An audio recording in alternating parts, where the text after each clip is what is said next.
The first thing we had to do when we arrived 2 years ago was get infrastructure set up so we could begin construction. My main concern was water. If we couldn't get a producing well, we were screwed. My neighbor had a drilling company, and one of his workers was a dowser. Now, I know that there's no scientific reason for it to work, but Jorge picked a spot right next to where we wanted to build the house, at the bottom of a hill, which was perfect for our water tank. So I was very happy with the location. And sure enough, we struck water. A lot of water.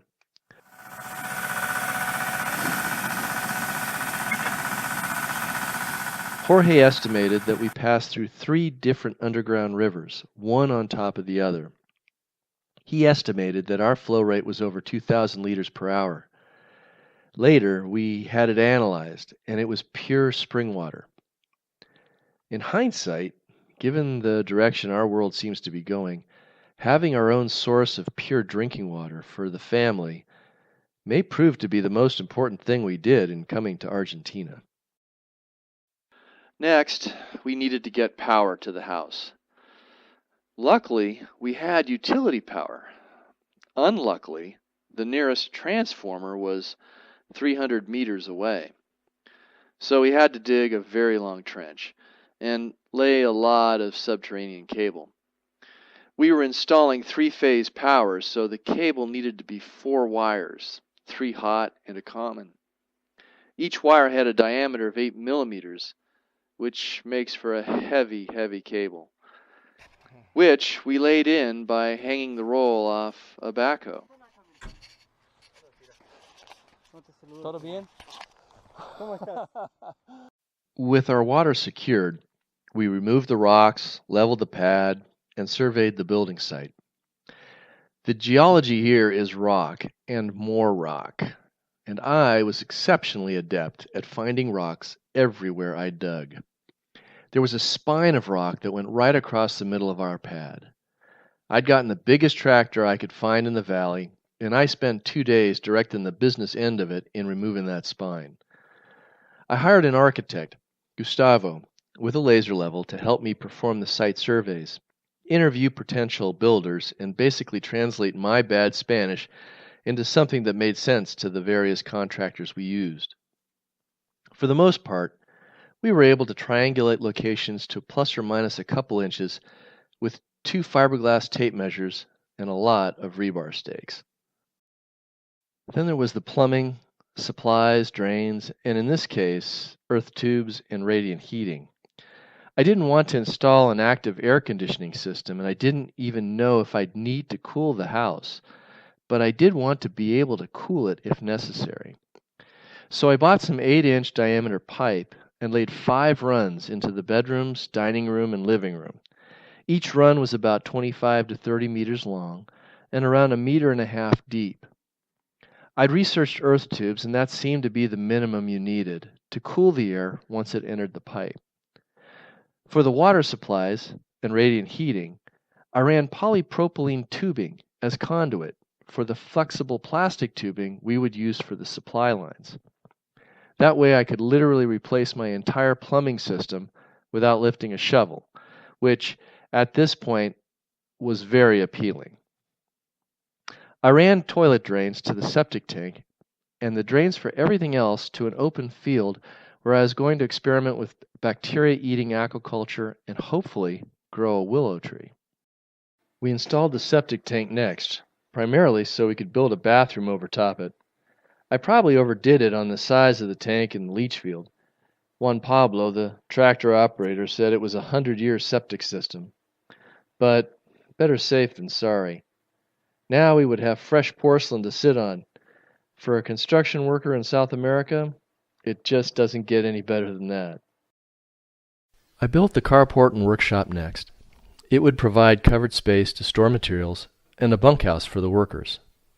I did most of the work myself with the occasional help from my brothers-in-law and the constant attention of our new puppy, Oria.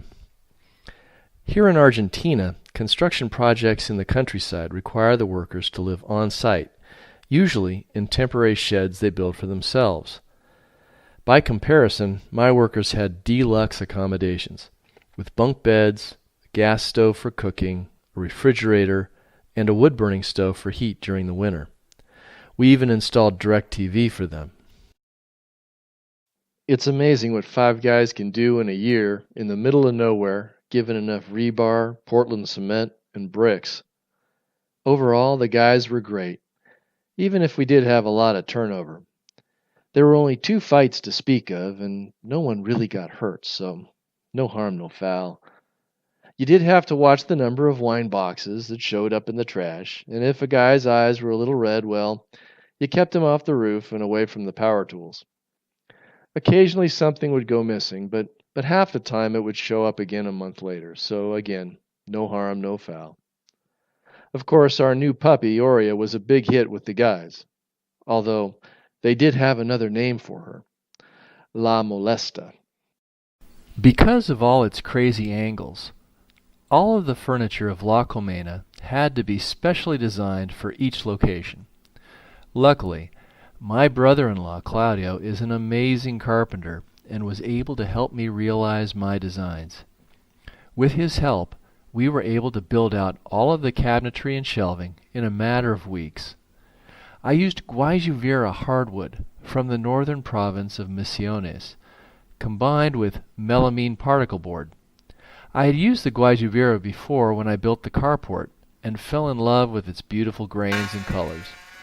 It would give the furniture a much more natural look compared to the sterile particle board. Even Alex, Andrea's oldest brother, got into the act as well. We actually had a lot of fun, and it was extremely satisfying to finally put the finishing touches on the house. As you might expect, not everything went smoothly. Of the 3 concrete pours, 2 were done in a soaking downpour. The guy who did the stained concrete floors was a complete idiot and almost destroyed my house. And, of course, I had my fair share of cock-ups, too. I'm still trying to get the radiant floor system to adequately heat the house. I almost knocked myself out clearing trees.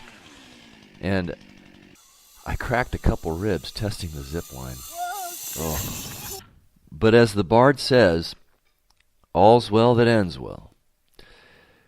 All in all, it took 14 months to raise the house at a cost of about $150,000, not including land and infrastructure, which was another $50,000. That's for an interior of about 2,200 square feet and a covered porch of over 1,300 square feet.